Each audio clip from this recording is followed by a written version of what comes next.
एक घना जंगल था जिसमें सभी जानवर बहुत ही खुशी से रहते थे। वो जंगल शहर से बहुत दूर था।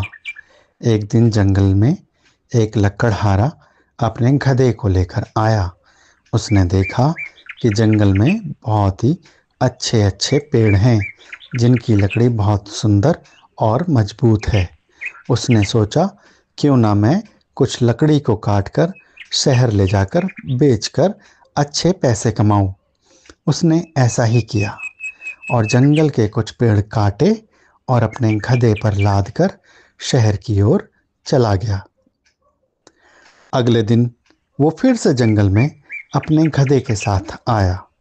शायद उसे लकड़ी बेचकर अच्छा फायदा हुआ था और उसने आज भी लकड़ियां काटी और गधे पर लादकर शहर चला गया। इस तरह अब वो लकड़हारा हर रोज जंगल से लकड़ी काटकर बेचने लगा। उसका लालच बढ़ता ही जा रहा था। वो रोज ज्यादा से ज्यादा लकड़ियां ले जाना चाहता था। इस वजह से वो गधे पर ज्यादा बोझ डालने लगा था, जिससे गधा बहुत ज्यादा थक जाता था। लेकिन लकड़हारे को कोई फर्क नहीं पड़ रहा था। वो तो लालच में अंधा हो चुका था। हर रोज लकड़ी कटने की वजह से जंगल के जानवर भी परेशान हो रहे थे। सभी जानवरों ने सोचा कि कुछ तो करना ही पड़ेगा, जिससे लकड़हारे का लालच भी खत्म हो और जंगल भी बच सके। अब जंगल के जानवरों ने एक उपाय सोचा और अगले दिन लकड़हारे के आने का इंतजार करने लगे। अगले दिन लकड़हारा फिर से अपने गधे को लेकर जंगल में आया और हमेशा की तरह अपने गधे को एक पेड़ से बांधकर लकड़ियां काटने लगा। जंगल के जानवर छुपकर उन्हें देख रहे थे।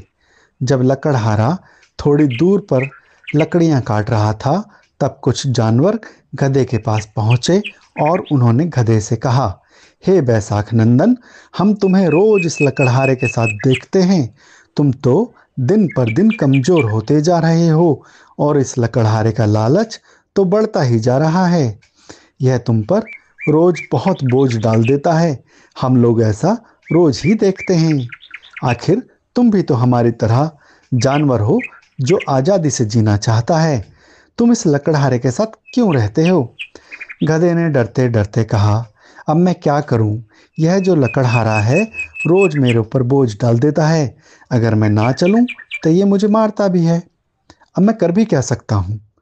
तब जंगल के जानवरों ने कहा, हम तुम्हारे साथ हैं। तुम भी हमारे साथ इस जंगल में रह सकते हो, लेकिन इसके लिए तुम्हें लकड़हारे के सामने एक काम करना पड़ेगा जो हम तुम्हें बताएंगे। गधे ने कहा, जो आप मुझे बताओगे मैं वह सब करूंगा। अपनी आज़ादी के लिए मैं सब कुछ करने के लिए तैयार हूँ। मैं भी इस जंगल में रहना चाहता हूँ। फिर जंगल के जानवरों ने गधे को कुछ समझाया और गधे से बोला, अब तुम ऐसा ही करो। गधे ने बोला, ठीक है, मैं ऐसा ही करूँगा जो आप लोगों ने बताया है। अब आप चले जाओ, लकड़हारा आ ही रहा होगा और आप छुप जाइए।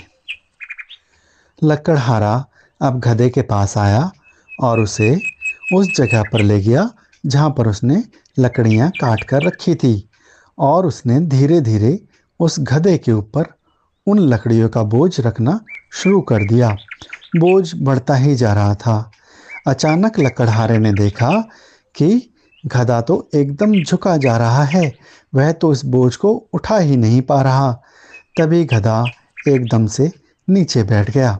अब लकड़हारा उसे उठा रहा था, लेकिन गधा उठ ही नहीं पा रहा था। एकदम ऐसा लग रहा था कि अब तो गधा शायद मरने ही वाला है। लकड़हारा सोचने लगा, ये क्या हो गया इस गधे को? अगर इस गधे को कुछ हो गया तो मैं लकड़ियाँ कैसे लेकर जा पाऊंगा? और इस तरह से अधमरे गधे को तो मैं शहर भी ले जा नहीं सकता।